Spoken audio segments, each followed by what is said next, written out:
رسول اللہ فرماتے ہیں جب وضو میں بندے کو آزمائش ہو اور وضو تھوڑا مشکل لگے کہ سردیوں میں وضو کیسے کروں گا، فرمایا ہر وضو کامل کرے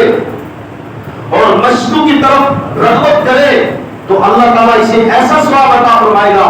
جیسے مجاہد اسلام کو اسلام کی حفاظت کرتے ہوئے اللہ ثواب عطا فرماتا ہے۔ اتنا بڑا وضو کا ثواب ہے اور ہم اسے بے احتیاطی میں گزار دیتے ہیں۔ انشاءاللہ اگلے جمعے کے اندر وضو کا طریقہ، مسائل وضو کیا، وضو کے اندر اتنی بڑی غلطیاں ہیں کہ آپ سوچ بھی نہیں سکتے، یا اگر آپ سنیں کے بھی کہیں گے وہ بھی کرنا رہنا اسی طرح چھکی رکھو جناب، اس طرح آ رہے جا رہے جناب، جان دے یہ پرواہ کا چھوٹی چھوٹی باتیں کرتے رہیں گے تو کوئی بندے کو کہا جناب یہ میوزیکل ٹیون اور یہ میوزک یہ سننا ٹھیک نہیں، استاد جی میں نمازیں پڑھتا ہوں، ہاں نمازیں بھی پڑھتا ہوں، میں درود پاک میں سارے عبادت ظاہر کرتا ہوں، مگر کیا کریں دنیا بھی تو ساتھ لے کے چلنی پڑتی ہے۔ واہ واہ واہ واہ، رسول اللہ صلی اللہ علیہ وسلم کے صحابہ کو پتہ نہیں تھا، ائمہ دین کو پتہ نہیں تھا، ان بزرگان دین کو پتہ نہیں تھا کہ دنیا کے اندر بھی پھر یہ ناچ گانا بھی ساتھ ہوتے رہتے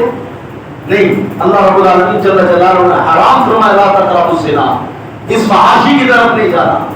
اللہ رب العالمین جل جلالہ مومنوں کے اوصاف بھی بیان فرما ہے کہ الذین هم عن اللغو معرضون، وہ لوگ جو ایمان لائے ہیں وہ لغو و بات کی طرف دیکھتے ہی نہیں ہیں، التفات ہی نہیں کرتے۔ تو وضو کی یہ فضیلت ہے، رسول اللہ صلی اللہ علیہ وسلم نے فرمایا، حضرت عثمان غنی کہتے ہیں، حضرت عثمان غنی رضی اللہ تعالیٰ عنہ کہتے ہیں کہ